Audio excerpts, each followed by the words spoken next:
Manager following Sunday's defeat at Liverpool, ending a tenure that began in May 2016. Mourinho was also relieved of his duties due to a transfer spend of around £400 million on 11 players that, it is understood, the club insist were all the coach's choice. There was also disappointment at his development and improvement of United's younger players. Now, our sports presenter Simon Burke joins me via Skype.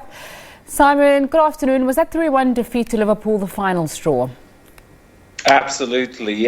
Losing to Liverpool for Manchester United as a club is unforgivable. And I think during that match we did see a very candid shot of Ed Woodward, who's the general manager there at Manchester United, the mover and shaker, talking to Sir Bobby Charlton, and he wasn't pleased at all. And I think a lot of people who saw those images could get what the subtext was, and that was that José Mourinho, your days are numbered, and clearly today was the day he learned his fate. Mm-hmm. So players like Paul Pogba, Martial and De Gea are probably celebrating Mourinho leaving. What about the fan reaction? The fan reaction, I think, is largely to do with the fact that they didn't like where Mourinho was taking the club and his treatment of their so-called star players like Paul Pogba, like Anthony Martial, like even Marcus Rashford, was a huge bone of contention for a lot of United fans, in that they were seeing over the weeks and months a systematic denigration of these huge stars, of the players, and especially, for instance, Paul Pogba, who Mourinho brought into the club. And as you said there in your intro, spending $400 million during his tenure, and then sidelining these guys, not only sidelining them, but also making snide comments about them in the public domain. We got footage of training ground bust-ups, arguments, and it seemed like Mourinho was loving the fact that he could, knock these guys down a peg or two.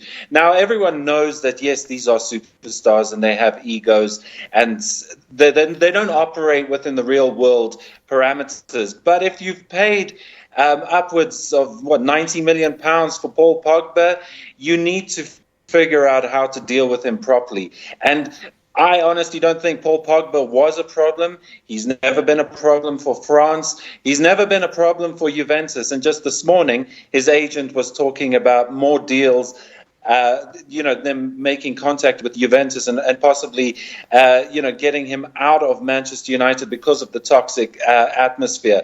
But from a fan's perspective, I think they need that they want to see the back of Mourinho, and they want to make sure that whoever comes in next, there is a succession plan. And to that effect, the club has spoken about the next 6 months towards the end of the season, there's going to be a caretaker coach. We don't know who that is yet, but it possibly will be Michael Carrick, who is a former United player and had been in the technical staff for Mourinho, and probably has the best rapport with the players and has a strong sense of the change room. And that's what they need at the moment, to batten down the hatches and to not lose more face and not lose the changing room any more than Mourinho already had, as they plan for the future. Simon Burke giving us an update on the breaking news story. José Mourinho sacked as Manchester United coach. We'll be following that and giving you more updates as they come in. For now,